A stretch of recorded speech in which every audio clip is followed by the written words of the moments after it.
came up, you know, in a conversation with a friend of mine over lunch, and he was laughing. He said, wow, that could be a great idea. And I thought about it. And, you know, I've always been a fan of Woody's, and I worked with him a little bit, and I just thought it would be an interesting combination. And I blabbed it to my barber, hair cutter, who cuts his hair. Basically, he said, like, listen, you'd be a pimp, and John would be a prostitute, you know what I mean, or streetwalker. And Woody loved the idea. So my barber called me up, this is a true story, and Anthony, and he said, listen, I have really good news for you. I said, what are you talking about? And he said, Woody wants to talk to you. So I set up he said, please call him. I said, please call Woody. And I told him, and he said, that's really funny. He said, you know, and a couple of things he said, well, that's not funny. You know, that could be funny.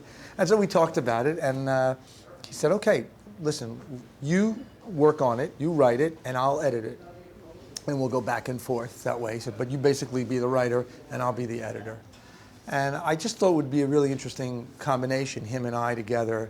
So not that it would be like Of Mice and Men, but, you know, sort of like Midnight Cowboy meets Broadway Danny Rose, you know what I mean?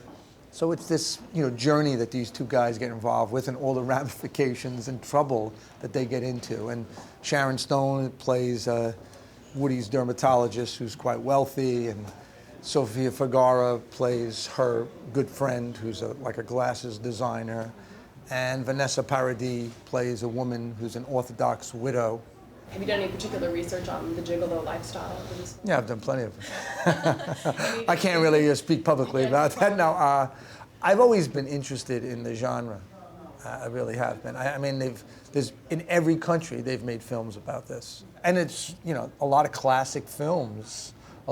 Certainly for women, you know, they've gotten great roles in that genre. You know what I mean? But there are films that, you know, I remember, from McCabe and Mrs. Miller, you know, to Midnight Cowboy, to Nights of Cabiria, you know, La Belle du Jour, you know, I mean, there's so many great films.